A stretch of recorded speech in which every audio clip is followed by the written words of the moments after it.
All right. Scary Uppers podcast is back. And this is a quick skull session today. I feel like it's apropos of nothing really relating to Wisconsin Badgers other than I'm going to talk about my favorite villain slash foil slash whatever he is, Russian mobster looking guy, PJ Fleck. Okay. Now, a lot has been made about PJ Fleck by the national media.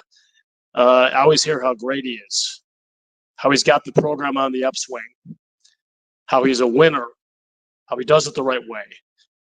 And every time I hear this, I cringe and kind of cover my face and wonder where they're getting this perception from. And it's not because he's beaten Wisconsin 3 out of 4 years during one of the worst Wisconsin cycles since the 1980s. That isn't what it is. That's not what they're seeing. It's because PJ Fleck has manufactured a persona and an image that makes people think he's better than he is. It's the same kind of thing that wherever the camera is in a Minnesota Gopher game, you know PJ is going to be there. Or just the way he talks, row the boat, this ridiculous stuff. Like, he starts row the boat in Western Michigan and then moves over to Minneapolis in 2017 and just keeps the same exact thing and rebrands it. But anyway, that's kind of my premise. The media has kind of been mesmerized by this image, but the reality is very different. And yes, I want to start at the outset. Fleck is 4-4 against Wisconsin as a Minnesota Gophers coach. That is a lot better than his predecessors. Okay? It's been a long time since they've had that run of success. But at the same time, I said this on Twitter, going 4-4 against Wisconsin as a Minnesota coach gets you a statue. Going 4-4 against Minnesota as a Wisconsin coach gets you fired.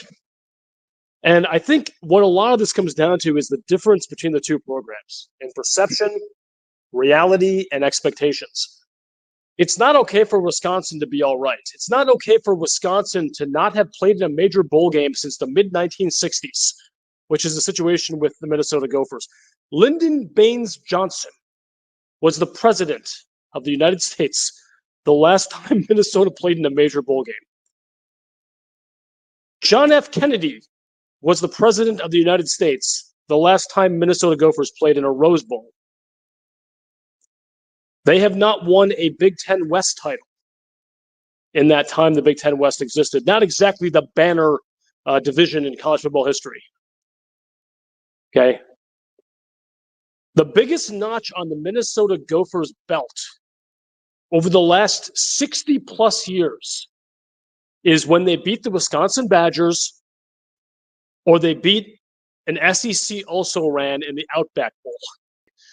The last big game the Minnesota Gophers had, PJ Fleck was on the sidelines for this one, was when the number 8, I believe they were, Gophers in 2019 hosted the similarly ranked Badgers. The Badgers were 12th. The Badgers went into Minneapolis and skull-effed the Gophers, boat raced them. Those two teams were not as good as Wisconsin was a superior team. Minnesota was not built for prime time. That was the highlight game of their program since the 1960s. Okay, turning back to PJ Fleck. He's an interesting guy, I guess, by Paul Chris standards. Likes to talk about family and all this weird stuff and wearing a goof or a tie with a shirt like under a cardigan. No one does that. It's fine. I mean, it's like some weird 1950s thing. That's not my problem with PJ Fleck. That's fine. Be who you are, wear what you want. But it's just all a house of cards. And the reality is, if you look at his statistics, he is the Big Ten's most okayest football coach. This gentleman, since he got here, he has 8 years in to his tenure at Minnesota in the Big Ten. And he played every one of those years but one in the very maligned Big Ten West. He is under 500 in Big Ten games as a Minnesota coach. So you're thinking, well, he must have been like Barry Alvarez then and taken over a completely hapless program that had, for example, won 5 games in 3 years. Fleck took over a 9-win team. They won 9 games the year before he got there. Yes, there was some upheaval, as there often is when coaches are changed. But this guy took over a 9-win program that was not odd for them to have success in bowl games before he got there, in the years before he got there. Okay, with those coaches that preceded him. That was an okay program in many ways. He comes in there, goes 8 years into rowing the boat, and my brother, I believe it's 3 games under 500 in Big Ten games since he started after taking over a 9-win team. Unfortunately, 4 of those have been against Wisconsin. But he's still 500 against Wisconsin. So he is roughly the same against Wisconsin as he is against the rest of the Big Ten. Has he played a major bowl game? No. Outback Bowl is his best game by a wide margin.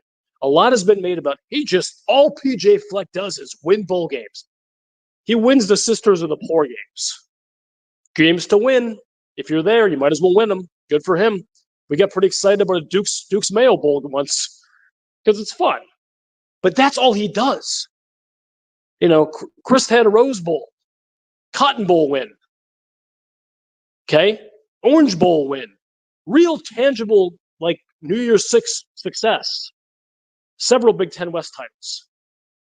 PJ Fleck has done none of that. 0, 0, 0. Yet I hear these talking heads on broadcasts say, he's pretty good. This guy's doing big things in Minneapolis. He absolutely is not. This sounds like it's something personal. I want to be clear here. As I stand before you, drinking a goblet of sherry, I would like nothing more than PJ Fleck to have a lifetime extension to be the coach of the Minnesota Gophers because he has built a mid-ass program that shows no signs of going anywhere. Rivals, probably the leading authority in 24/7. There's some other ones that are good, but rivals on recruiting rankings. Okay. The Wisconsin recruiting class this year, 10 4-stars, one of the best classes in history, number 20 overall in NCAA football. The Minnesota Golden Gophers are 18th out of 18 teams in the Big Ten in per recruit average in rivals for the 2025 cycle in football.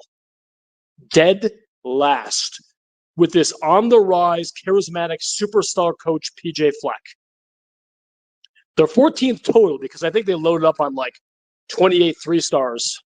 Their recruiting average is under 3 stars. Okay. I understand that doesn't mean that he can't build good teams or you can't build good teams with 3-star recruits.